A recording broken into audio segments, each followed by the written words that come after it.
Assalamu alaikum, greetings of peace. Have you heard of the Backstreet Boys? What about Usher? Well, what does my next guest have in common with them? He almost signed on the dotted line, almost sold his soul. It would have opened the door where he would have been touring with the likes of Usher and the Backstreet Boys because he had a boy band of his own until he hooked up with formerly known singer Cat Stevens. You heard of Cat Stevens, now known as Yusuf Islam. Gave him some incredible advice. And now, because of that advice, alhamdulillah, he's here on the Deen Show with us to share his story. Don't go anywhere. We'll be right back. All the nights I cry over you. Ya Allah, guide me, I am needing you. They say the sun will shine all day, but all I see is cloud and rain. Without my Lord, I feel this way. Oh Allah, please guide me on the right way.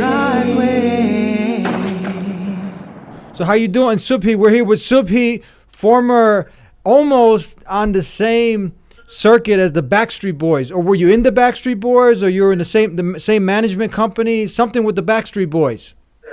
Yeah, look, pretty much back in 2000, alhamdulillah, after probably 5 years of working hard to get into the music industry and to get famous, you know, like many people want to do, we finally did get a record deal. At the time, it was with the same management group as the Backstreet Boys, before the Backstreet Boys. So we were like the first, you could say, boy band early 2000 that was coming out of Australia to take over the world and all the rest of it. But subhanAllah, Allah subhanahu wa ta'ala had other plans for me, and you know, through you could say a short meeting of through Yusuf Islam, at the time Cat Stevens, kind of gave me a nudge, you could say, and woke me up a little bit. And Akhi, Allah subhanahu wa ta'ala works in amazing ways, and He really worked it on me, because you know, after so many years trying to get that record deal, it came at the same time as the Hidayah came, and I had a big choice to make, which direction to go. And as you can see, we're talking today, you can see what direction I chose, alhamdulillah. So the Backstreet Boys at that time, that was like One Direction. Like what's similar to some of the groups today? They were like the biggest thing. Yeah. Back then, the boy band group was sort of starting to really work. Yeah. And I was a really good songwriter, you know, back then. Allah gifted me to write songs and produce, similar to, you could say, to the P. Diddy, Teddy Riley, these kind of guys who I, you know, looked up to and wanted to be like. And subhanAllah, you know, you don't know what talent you have till you sort of put your mind to it. And you know, working so hard, you want to really get to that stage. And yeah, Backstreet Boys were just before we came out, and the management group that we ended up going with, or who wanted us signed up, was pretty much, we found out, the same team as the well, a lot of people know Backstreet Boys, but they're non-existent at the moment. The typical boy band, or you know, they end off going through the depression and the breakups and the heartaches, which alhamdulillah, Allah saved me from that all. Now we're seeing some. There's, what is it? 3 guys on screen. There is that one of is that you on one of these guys who are like singing like, and is what was the name of? So you were also what was the name of your boy band? At the time, I went through a few groups, but that boy band that was signed up was called Phase 5. Phase 5. Phase 5. Now, the world never got to see us, but we were in the studio, we did record, we did have the dance moves, everything you could say was ready to go. We did have a song which never got released, but, you know, we were sort of out there in the, you know, they were testing us out, you could say, until, you know, it's amazing, Akhi, because I think during one performance, I started thinking to myself, what do? I was being torn between being famous, being in a boy band, or I started reading the biography of the Prophet ﷺ, which just he blew me away, that I never knew this man. You know, growing up as a kid, You are Muslim, you hear about Muhammad sallallahu alaihi wasallam, but until you dig into his life, you just think, wow, does such a human being actually exist? Or he came once upon a time, lived on the same earth that we're walking on. And being torn between the two, I didn't know what to do, so I started performing with the group and everything. And one performance that probably you could say was the change that took me away was during Sydney. I think it was in the Sydney Casino, which is the largest casino in Sydney. We were performing, and typically the girls are screaming and everything in the background. And I was just looking out into the crowd, and almost like everything just stopped for a second, and the lights were red, and I was just looking around, and subhanAllah, it was almost like I was in hellfire. And I just thought to myself, Subhi, is this where you want to end your life? You could drop dead right now. Is this the people you want to be raised with? Although I didn't know much about Islam at the time, it just was a moment I just said, no, that's it. It was a 3-year contract, you name it. Everything was paid for, choreography, food, clothing, and I just had to make a decision, and I had to get out of this contract now. So they loved my songs. My songs were probably the reason I got into the group, and the fact that some of the other group members were part of the group that I established. So they started asking for the songs right and everything. And, typically I would say, take whatever you want. Just get me in this group, get me famous. But I thought, no, songs. One thing I remembered from Yusuf Sam, who, as you know, Cat Stevens, is he makes a lot of money, like many artists, through the royalties, even when they're much older and they're not even performing. So I just kept sticking to my point. I said, no, my songs are my songs, to the point where they just got frustrated with me, and the whole group got dissolved, and it was over and done with, and alhamdulillah, my journey to Islam began. Now, you were also almost touring with, and I like talking, people get fascinated with this, and it's also very intriguing because to see someone, because most people, this is what they want. They want to be with the stars, they want to be a star, they want to become famous. So it's very, very ironic for someone now, they're looking and they're like, why would you leave that? Why would you leave that lifestyle? You're almost touring with Usher. You had actually a couple hit songs that made it mainstream. They're on the mainstream radio, and you were. Look, what I'll tell you, you could say the bits of stardom that I experienced was enough for me, subhanAllah. We did have a song before I was in that group. We did have a song that did go to the mainstream radio station in Australia. At the time, it was #1. It's 104.1 or something like that. And I just thought, let me see how good my songs are. And I sent it in, and straight away they played it on air. And I did a remix for them, and they played it again. And then through that, we started getting calls to, at the time, Usher was just coming out, you could say. So we were probably on the same line of, you could say our journey to stardom, where Usher was just starting to tour. And they needed a support act. So they thought, who can we get? And they straight away said to us, look, we want you guys to support Usher on his tour in Australia. And again, subhanAllah, I was being torn left and right. What should I do? So that was where, again, Allah subhanahu wa ta'ala says, you want Jannah? Or I'm going to show you how hard it is. You wouldn't say how hard it is, but how hard the decisions in life sometimes are to turn, either left or right. So I still pursued it. I thought, you know what, getting on stage with Usher and the celebrities and all the rest of it would be good. So hanging out the clubs where, you could say all the celebrities were.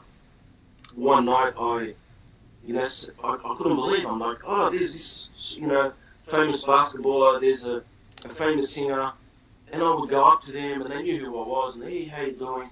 And they'd be sitting on the bar with their head down, and I'm just looking at this guy, he's depressed, he's drinking his guts out, this one's snorting cocaine, this one's, looking at all these people, and alhamdulillah, one thing Allah kept me away from during that time was drugs and alcohol.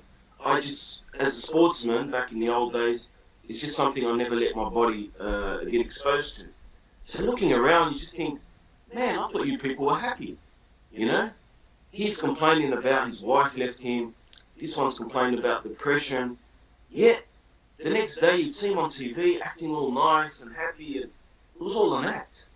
So the youngsters these days, unfortunately, Akhi, they are being deceived when they see this glitz and glamour of these stars, on the TV, in the movies. Akhi, if these children or these youth just had a look beyond that, stardom lifestyle, they would run far from their lifestyle. Honestly, because I've had a little taste of that, and it didn't taste good at all. It didn't look good. It was very depressing. And now, what the real stars, you could say, in my life now, there are very few of these people. But they're the ones you see early in the morning at the Fajr. These are the superstars. That day in, day out. How they get up so early in the morning with a smile on their face.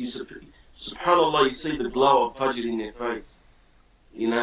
There may be somebody no one even knows about, but to me, these are the superstars. And as children, as youth, I, spend now my life trying to encourage kids through the cartoons and the films that we do to wake kids up and wake youth up that these are the stars, not, these depressed, which you guys know in the US and in Australia, how many of them are dying from what? From suicide, drug overdose, and all the rest of it. It's out there, we know. But beyond all of that, subhanAllah, you find people are still following these superstars and changing their faces and their clothing and their hairstyles. The fake stars, yeah. We got a lot of fake stuff out there, people being deceived, like you said. How old were you at that time? And were you Muslim at the time? What had you that much grounded? Like, were you at a crossroads in life? Kind of paint the picture again. Like, how old were you? Were you Muslim? When did you accept Islam? And what was the catalyst that had you finally take off? Because it takes a lot of courage. It takes a lot, to give up what was presented in front of you. Many people, they sell their souls, but you went the opposite direction. Yeah. Look, probably I could say that a letter that Yusuf Islam sent to me, because I went, it was probably, I was around 23, and at the time I found out, my mother told me that your uncle in London and Yusuf Islam are like best friends. They work together, I think, one of the charities. And I said, Yusuf Islam, he sounds familiar. She said, yeah, Cat Stevens. And as soon as she said Cat Stevens, I said, what? Cat Stevens is just known as a legend in the music industry till this day.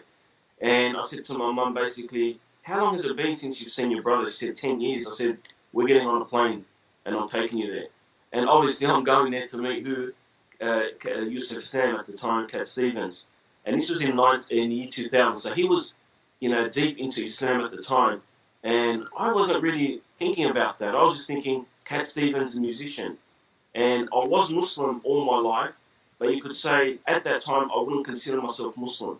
Not praying in the clubs, completely not, fasting in Ramadan was nothing to me. That kind of lifestyle that unfortunately a lot of youth are stuck in. But going to London, straight away got out, straight into my uncle's house. He threw the phone right at me, and I looked at the phone, I said, who is it? He said, it's Yusuf Sam. And I just got on the phone, and subhanAllah, I'm like, give me time to prepare, to talk to him. So I just got on the phone, and subhanAllah, he's such a nice person, Despite what people might think, him going into the music again, that's, I say, between him and Allah subhanahu wa ta'ala. I don't judge anybody. I leave the judging to Allah subhanahu wa ta'ala. But he's an extremely beautiful human being, was very nice, courteous, didn't even know who I was other than the nephew, of a friend of his. And I didn't get to meet him, but we had a good conversation on the phone, and we missed each other. I had to go and drop off my demo CD so he could help me, get a record deal. But he sent me a letter and said, look, I apologize. But in that letter, there was probably a line that changed everything for me, when he basically said that my religion, this was his words, my religion, Islam, doesn't allow me to assist you into getting into such a evil industry, basically. So this is what Yusuf Islam is telling you in the letter. Yes, he's telling me my religion, which is his religion, and I got, you could say, a sense of jealousy. I'm like, hang on a sec, Islam is my religion, not yours. You know. But then I realized at the time that no, that's what he's saying is true. He basically has the treasure that I had, and the rubbish that he threw out is what I'm sort of going through now. You know what I mean? So we basically swapped, trash for treasure, you could say. So him having Islam was, what woke me up. And, a few weeks after that, it just kept playing on my mind that, how he's claiming his religion is Islam, and it's true. It was not my religion. So that's at the time when I came back to Sydney after working hard to get a record deal, and it was right there waiting for me.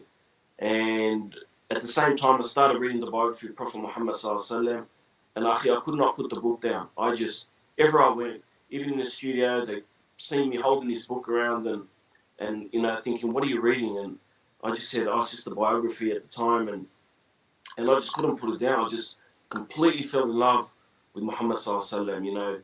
He basically bowled out of the way all the superstars I used to follow, and the musicians, the sports stars. They don't even come anywhere close to him as a human being. And that was basically where the tipping point happened. And my mission in life was, I want the world to know about Muhammad ﷺ. I just wanted to find a way, and I wanted to get into Dawah so bad. And typically you want to get into the Deen, and you're on such a high, and you want to work with everyone, you want to do everything. And unfortunately there was a little bit of disunity, which is still around, unfortunately. And I decided to start up something called One Islam Productions and just do Dawah, just make movies, get into the entertainment field, not knowing anything about, the movie industry other than what I saw. And yeah, basically that was my journey through to where I am now with One4kids, which is a whole nother transition. We'll talk more about that. So Yusuf Islam, formerly Cat Stevens, he gave you some advice pretty much saying that his religion didn't allow him to help facilitate that deal that you wanted, and that stuck in your mind. And then at the same time, you're looking more into the life of Prophet Muhammad, peace and blessings be upon him. So Cat Stevens really had a lot to do with your shift in mindset. Is that correct? And yes, it did. Like I said, that and being in a nightclub, that time, just sort of, it's when you look back at these events, you realize Allah subhanahu wa ta'ala really loves you. SubhanAllah, like he's just basically kind of showing you bits and pieces of clues, and some of those clues are kind of tipping points where you're thinking, what am I doing here? It's a wake up call. And Allah subhanahu wa ta'ala was calling me. He had something much bigger planned for me, much better than any record deal or anything you could imagine, as a lifestyle. And that was when your heart starts getting attached to Jannah, to the real fame, to the real glitz and glimmer and palaces. And, they're the things we think about when we're getting famous or we're going to get rich. Mm-hmm. But Allah subhanahu wa ta'ala is saying, you want that? Okay, I'll give it to you. But I'll give it to you for eternity. And this is where it starts becoming something you really go after. And, alhamdulillah, like I said, through a bit of advice from Yusuf Islam, through being in the worst of places, subhanAllah. Like, nobody gave me the hidayah. It just came through that event of seeing how unhappy people were, seeing the depression behind the cameras, them sitting at the bar, drinking till they don't even know who they are, having to carry them to their cars. And the whole time I was completely sober. So I could see, all what's going on around me here. And, those few events, and you could say the nail in the coffin was Muhammad ﷺ. He basically completed it for me. It was just, wow, now I have a superstar to aspire to follow. Someone that you could not find a single fault in. Someone you just fell in love with without even seeing his face, subhanAllah. This was what amazed me the most, is that so many people till this day are in love with this human being, and yet they have never even seen him. And just by knowing how he was with the youth, how he was with his wives, how he was with the non-Muslims, it's just, mind-boggling. And for me, my mission, alhamdulillah, now is to firstly try to get just close to his lifestyle, which, is a mission in itself. But at the same time, hopefully try to inspire others and just try to steer them away from that kind of lifestyle, because it's very deceiving, Akhi, and unfortunately it's, you could say, maybe 15 times worse, in the last 15, 20 years. Back then there wasn't iPhones and easy access to the filth. Yeah, it reminds me of when I did an interview with a former rapper, and one quote stuck in my mind. It was by Loon, where he said that we were paying for the disease while the cure was free. Yeah. Yes, So people are paying for everything that's destroying them, while the hidayah, the guidance, all they have to do is sincerely turn to their creator and ask for the guidance, and he'll facilitate that. He sent it, but people run away from purpose and they start following their desires. And you can see, like you've seen it, I've seen it, and people are just miserable. And then people, they look at them, and others have also mentioned how those 2-3 minute videos are a deception, because they show all of the material things, all of the glitz and glamour, but what goes on for the rest of the day is a nightmare. Oh yeah, 100%, 100%. And this is where I find it amazing that the youth, again, they've got access to the news. Sometimes if something happened, whether someone hung themselves or, it took weeks to find out information. And sometimes you didn't find out everything. Where now the information is so clear, even to access lectures and documentaries. I remember this guy, his name was Eddie back in the day. He used to call me all the time and say, man, I need some. This is Eddie from Chicago. And he was, mashallah, very passionate about Dawah back then as well. And, you yourself know how difficult it was to get access to Dawah material, and to get information. But subhanAllah, the youth are so fortunate they don't know that these days, Allah subhanahu wa ta'ala is made it so much more easier for them. Yet at the same time, the temptations, are always on another level as well. So although the hidayah is more, readily available, the lectures, the speakers, I think back then you could count how many popular speakers in the world on one hand. Now there are so many, alhamdulillah, and you got the Facebook, the social media. But actually back then in the old days, we had to do it hard to get the message out there. You had to get a conference and everyone into this big hall, or you had to, get 500 DVDs to distribute it. Now it's all done in a click of a button to get the dawah out there. But at the same time, the filth is out there much more powerful. Yeah. So I was going to ask you if you remember that we have some history, and I remember you guys had the best quality material that we can find, and you remember we used to have those. We go back, yeah. I was really passionate about getting those DVDs that you guys had, and alhamdulillah, and I thank you also. You gave me my first. I think it was Sony Vegas, was it? That was a gift from you. Jazakallah khair. Yeah. You remember the software, yeah. I was going to say, I hope you're still using it, because, tabarakallah, alhamdulillah, just to see your success, akhi, makes me so happy, wallahi, because, whatever part I helped in the beginning, I hope, inshallah, it inspired you, because, if anything we want in this world, and we should be greedy about is rewards. Yes. And when I see your success, I actually do tell people, alhamdulillah, brother Eddie back in the day, I remember he used to call and always, he had the passion. That passion that's so, rare these days to keep is for Dawah. And I remember actually the first show you sent me of the Deen Show, and you had this backdrop, it was a curtain, and I was too embarrassed to tell you that, Akhi, wallahi, your show looks good, but maybe change that backdrop. And I think I mentioned it to you, and just to see the improvement you've had, and the following that you have now, it's just amazing, Akhi. So, may Allah reward you, Akhi, because, sometimes when you inspire others, then later on, their success inspires you again. So you have that sort of, you feed off each other's success, and you have Allah subhanahu wa ta'ala that rewards you more than anything for the intention, inshallah, because, when you start with that good intention, you find that you last a long time. And, I think you've been, 10 years now, maybe, in the Deen Show. I don't know how many years, but I'm estimating 10 years since, you got that software. And like I said, I hope you're still using it, because someone gets some more rewards. Alhamdulillah, we started back in 2006, the program. Yeah, alhamdulillah. Wow, time has flown by.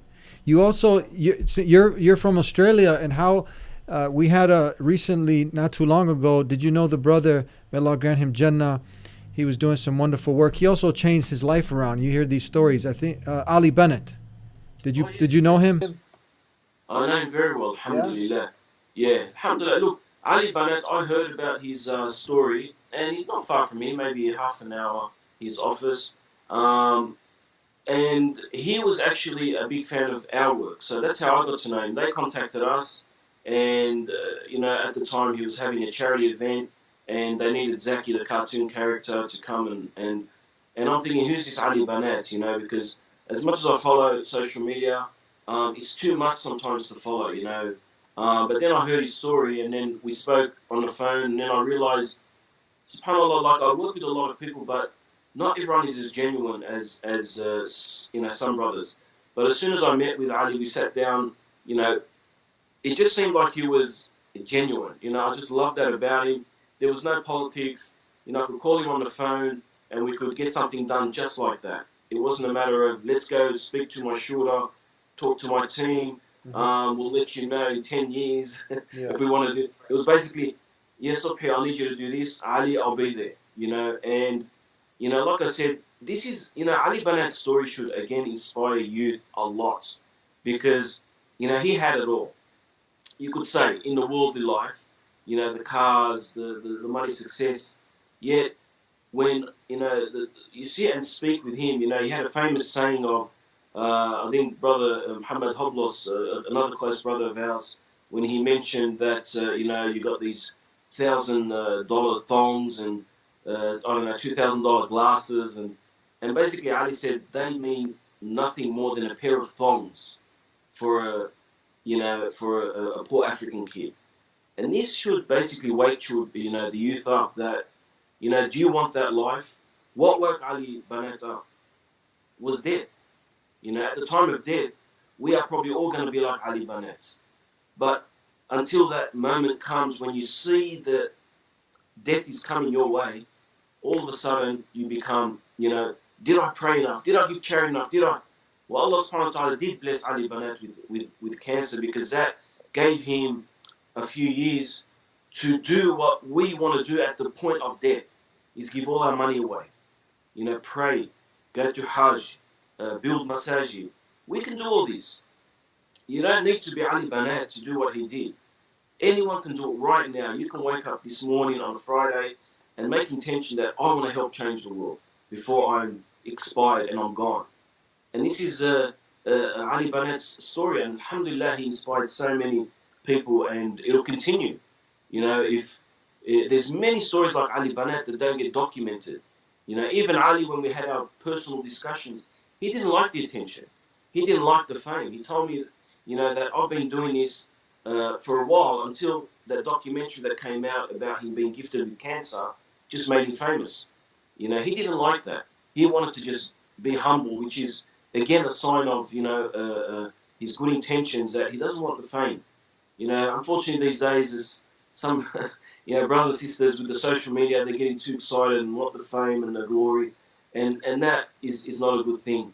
Because believe me, Akhi, there's a lot of Ali Bennett out there that you do not even know about. And may Allah reward them that are doing good work and will never go near a camera, because they don't want, in case, their intention changes from doing something good to getting famous. Yeah. You know what I mean, Eddie? We all who work in the da'wah field get afraid of that my intention doesn't sway to wanting to look good for the girls on the camera, or wanting to, be popular and get more likes. And I think it's a well known that Rasul Sallallahu Alaihi Wasallam used to renew his intention, I think, 100 times a day. And this is a prophet of Allah. So, again, who are we? So we need to make sure, that intention is always there. So Alhamdulillah, Ali Banat, may Allah, grant him the highest of Jannah, inshallah. Did amazing work, and his legacy will continue thanks to social media and all the documentaries and the film. And his work continues, so you can continue to support his work and many others that are doing it today, alhamdulillah. I'm also excited to hear that you're really into nutrition. You're staying away from fake food. You're eating real food. Tell us a little bit about that. When did you get started to take this serious? Oh yeah. I wish I played professional soccer in my old days till I got injured and walked away. And I always say I wish I knew about nutrition what I know now. What I knew then. I wish I knew then what I know now, because look, every bit of our life, our body, is a blessing from Allah subhanahu wa ta'ala, and we need to, when somebody gives you something, you take care of it and give it back. And similarly, Allah subhanahu wa ta'ala has given us more than any human being can ever give us, and that's a blessing of our body, and our life. So we need to really, take care of it. So in the journey of Islam, you start to realize, the blessings of your eyes, your body, and everything, and then you start to want to take care of it. You start to get a little bit overweight. So, again, with social media, it started, uncovering all the information about the nutrition. I don't know how much you know about nutrition, Eddie. I know you're, back in the day you were into the, I can't remember the name, the Brazilian Jiu-Jitsu. Yes, Gracie Jiu-Jitsu. Yeah, we've been talking a lot more of this because it's a health crisis going on. So we've been trying to get people more aware of of eating healthy and staying away from fake foods. Yeah, that are killing us. Yeah, that's true. Actually, look, I'll tell you now. That's going to Ali Banat. I used to actually, you could say, get angry with him because we would be at fundraising and I'll see him, for instance, eating something and drinking something, and I'm like, Ali, what are you doing up here? With by the help of Allah subhanahu wa ta'ala, you could probably cure your cancer if you clean up your, the food you're eating and everything that you're doing. And there are many cases out there where people have actually cured or reversed their cancer just by changing their diet. So through, investigating and looking into it more and more, I realized that the water that we're drinking every single day, the processed foods, even the food that's, the fruit and veg, even that, needs cleaning up, with the pesticides and the things they spray it. So when you start discovering all of these things, you realize, subhanAllah, look at all of these, reasons, and we're getting sick. And then as soon as I cut sugar out of my food and just started having whole food and cooking, and alhamdulillah, I'm a bit of a cook myself, so I started cooking everything, eating it, and I got my two boys to also get on it. We got off the junk food, and alhamdulillah, tabarakallah, for the last 3 years or 4 years, we haven't got sick once, alhamdulillah. MashaAllah. My hay fever went. A lot of the, my sons used to, I think there's a routine every month or so, you're taking your child to the doctor with ear infection or throat infection or runny nose. They're non-existent in my household, alhamdulillah, with the thank of Allah, of course. But again, by Allah subhanahu wa ta'ala giving us common sense, to see that, look, there's information, this is bad for you, this causes cancer, this, is going to make you sick or ill. And by reversing, my lifestyle and eating and exercising more, it's done wonders for me. I don't even know what a doctor's surgery looks like anymore. Medicine, it's a cycle. What they do is basically pump you with the food that makes you sick, then send you off to the doctor. He pumps you up with the drugs that temporarily make you a bit better. You come back to the food. It's a cycle that doesn't end. Yes. The way you break that cycle is by, putting the right things into your body, and it's not hard. SubhanAllah, it's probably a little bit difficult in the beginning because sugar is a drug and it's very addictive. But eventually, alhamdulillah, it gets easier and you feel the results straight away, and it's hard to go back. Once you could say cross to the other side of good eating and being as a da'i, Allah subhanahu wa ta'ala has blessed us with our health. One of the 5 before 5, as you know, the famous hadith, is your health before your old age. And to basically, keep that going for a long time, your health, because you need that to do da'wah and to travel and to pray and stay up late at night is you need your body. So, you know, that's a very important message. And I think as Muslims, I don't think there's much awareness of it out there, but it's slowly coming out now. Alhamdulillah, which is good to see. Yeah, we've been trying to create awareness of this. We have several shows. One of them people can watch on the YouTube is called Sick and Tired of Being Sick and Tired, with one of the top nutritionists in the country, Jim Marlowe. And we've been talking about this. We also had a holistic doctor, Dr. Madiha, Saeed Madiha, on the program, and others who are also pioneers out there who are spreading the message and trying to get the Muslims to wake up, to start eating real food and avoiding fake food. That's the message. Eat real food. That's the tayyibat that Allah subhanahu wa ta'ala talks about. And all this processed junk that's actually, much of it is, if not most of it, is causing the cancers and the heart disease and the diabetes. And like you mentioned, these things are reversible when you make food your medicine and medicine your food. And yeah, and that's one of the things that I actually went to war on first, was that sugar.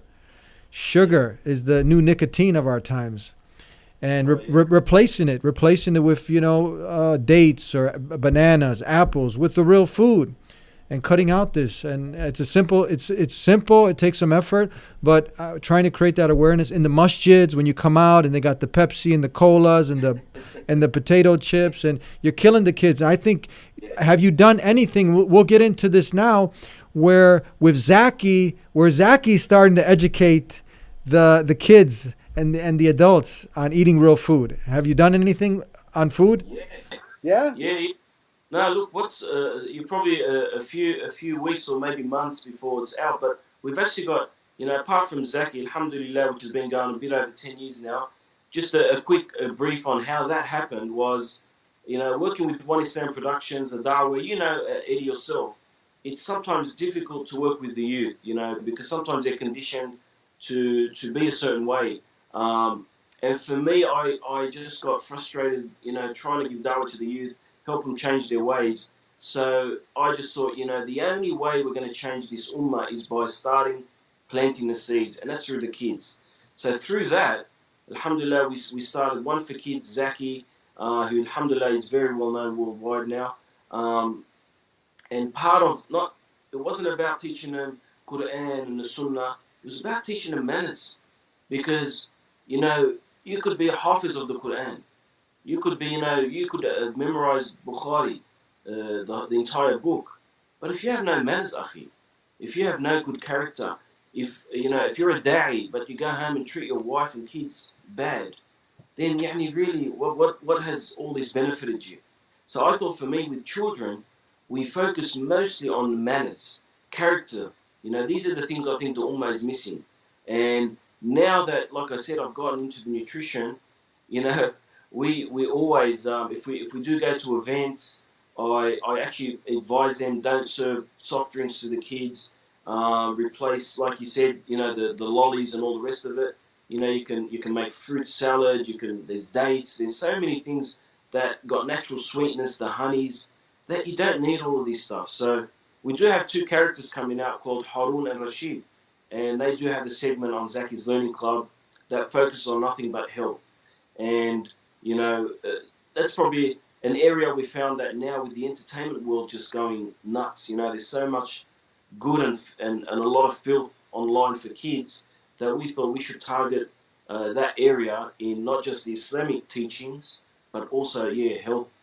Because, you know, being healthy also makes you a better Muslim, which is something people don't realize. You know, getting up for Fajr would be a lot easier if we ate better, if we didn't stay up all night watching movies and on the internet and, you know, shoving that food down our body, and then we realize, yeah, Sheikh, why can't I get up for Fajr? What's your body? You know? And on the health thing, Eddie, you probably heard now that the fasting is a big thing now. Huge. It's huge, yeah. It's massive.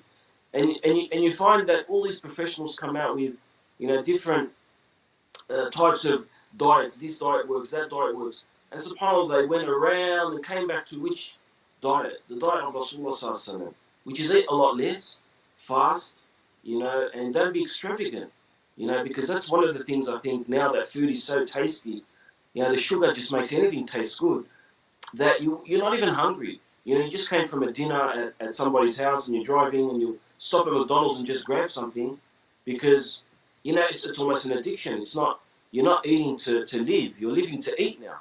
Yeah. And that's the problem with the world today. Mm-hmm. So, you know, look, you probably have arguments with people yourself, Eddie, you know, whether it's your parents or uncles, and you find with the elders they're very difficult, you know. You tell them that you can't eat that sweet anymore, whether it's a Lebanese sweet or, you know, a Turkish sweet, they'll look at you as if no way in the world I can give that up. Yeah. But with kids, alhamdulillah, they are more open-minded, you know, they'll try things, they'll experiment a bit more. They're not, you could say, conditioned and set. So that was the inspiration to start One4Kids and Zaky, in hope, inshallah, of making some change, inshallah. Yeah, people don't understand that the adults are projecting their food preferences on the kids.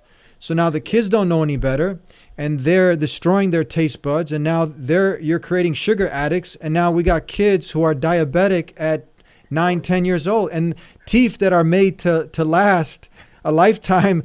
Kids are getting root canals, and they're destroying their teeth, their health, and nobody is linking it back. Most of the people are not linking it back to what's in their cupboards and their fridge. And simple adjustments: get rid of the fake food, and put the real food in the fridge. And the real food is food that doesn't come with a list of ingredients that you can't pronounce. You need a PhD in chemistry to pronounce. So I'm very excited.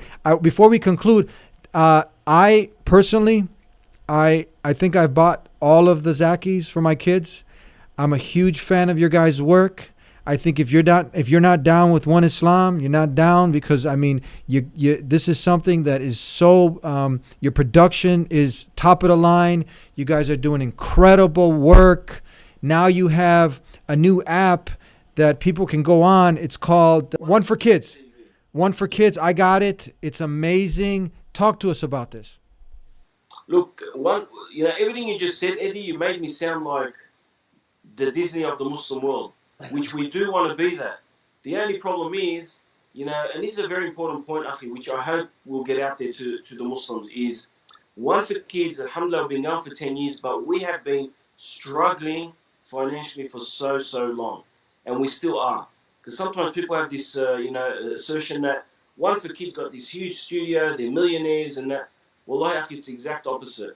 When you see our work, yes, we work 18 hours a day sometimes to get that out to you, because a production that costs $50,000, we are able to do it at a fraction of the price, because I basically write the scripts, I edit, I do a lot of the voices, which you're looking at the voice of Zaky, myself, I do the voice of Kazwa, I do the voice of 2 or 3 other characters, because if I was to pay for all that, we wouldn't be sitting here talking about One4Kids, it wouldn't exist.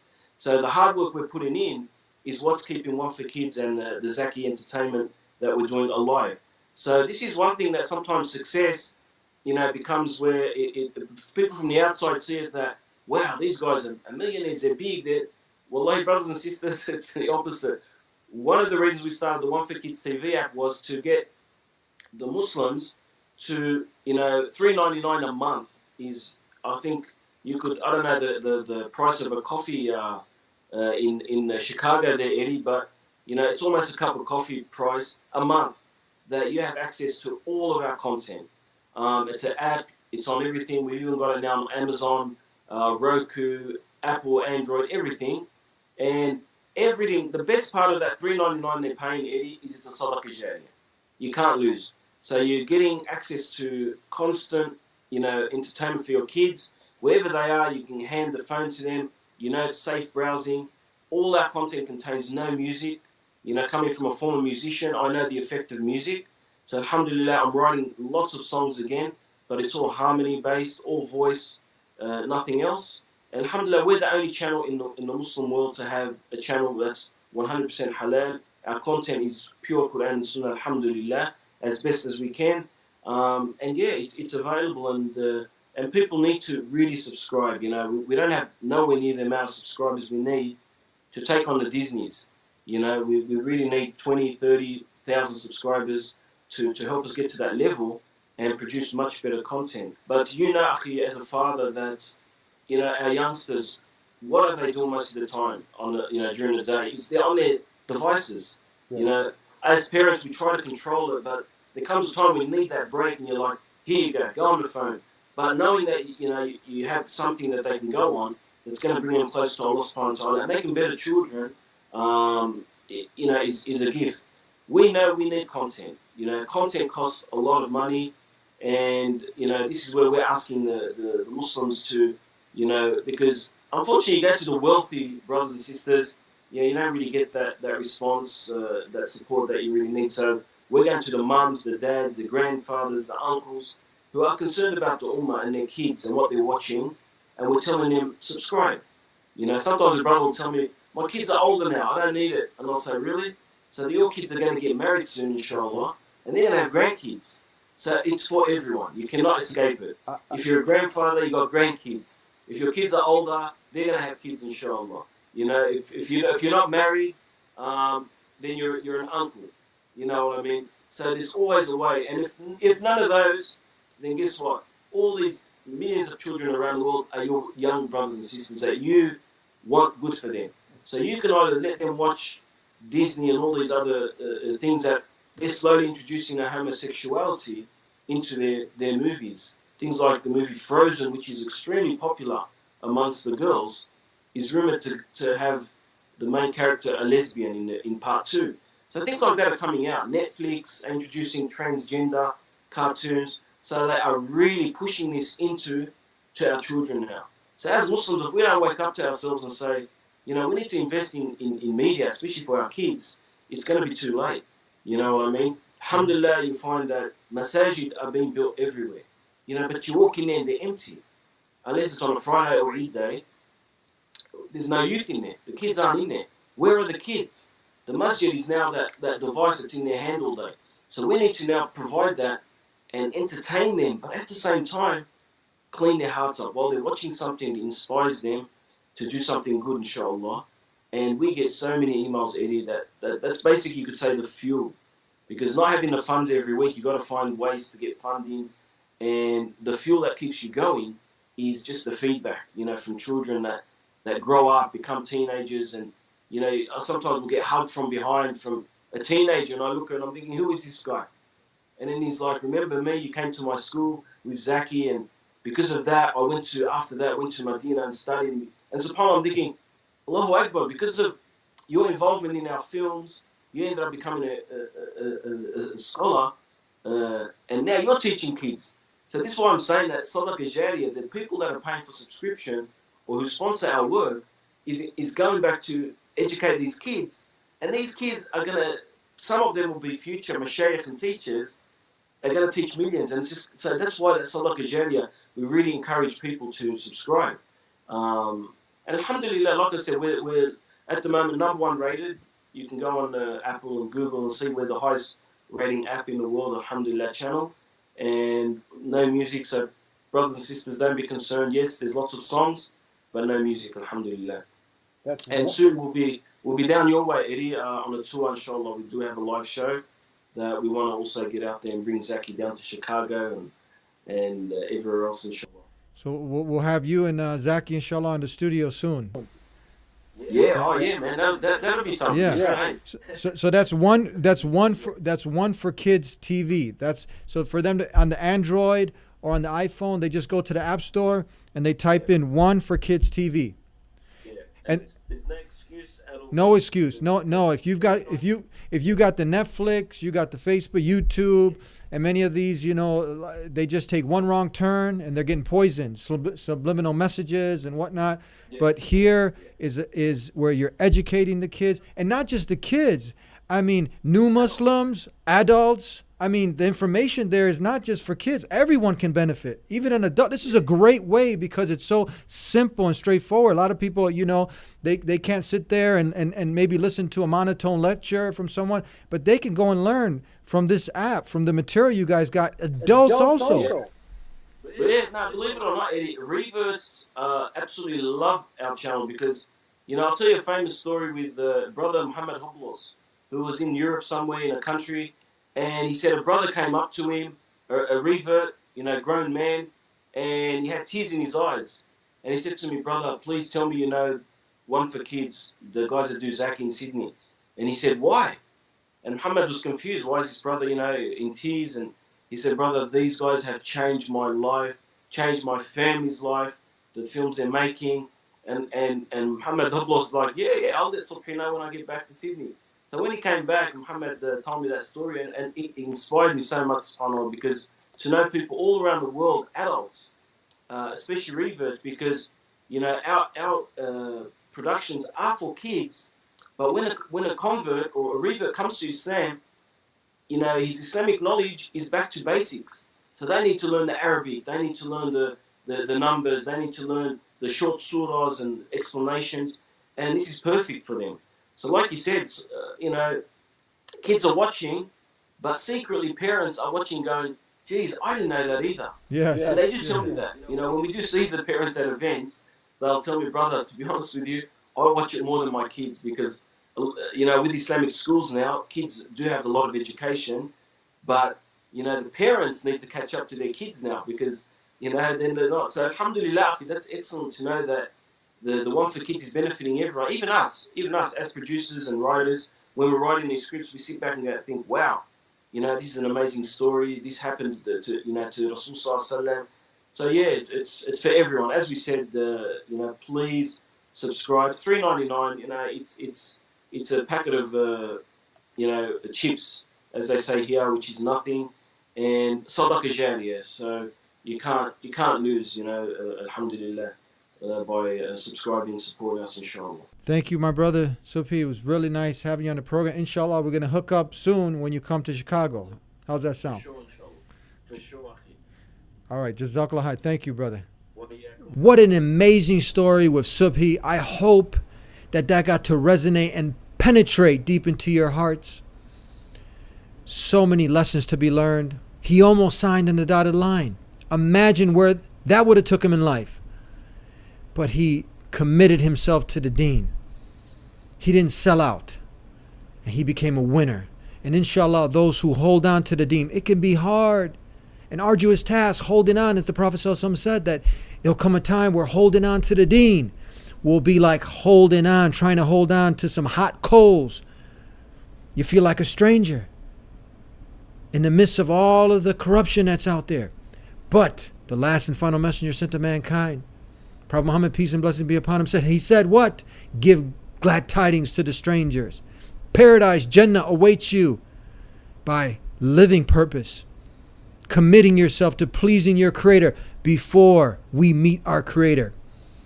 So those few minutes, because what is life but a few minutes?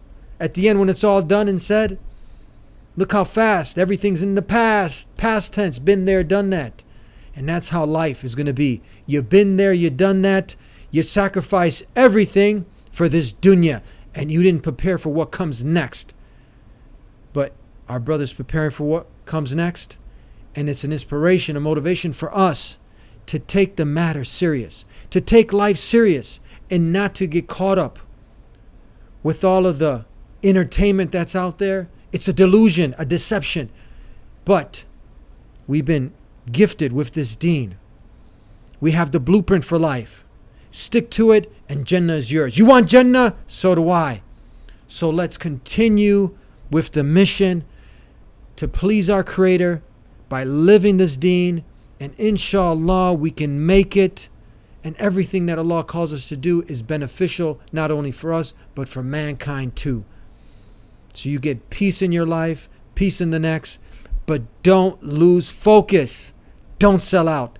Don't sign away your soul. Give your soul away for the dunya. Don't do it, because you'll be a loser at the end.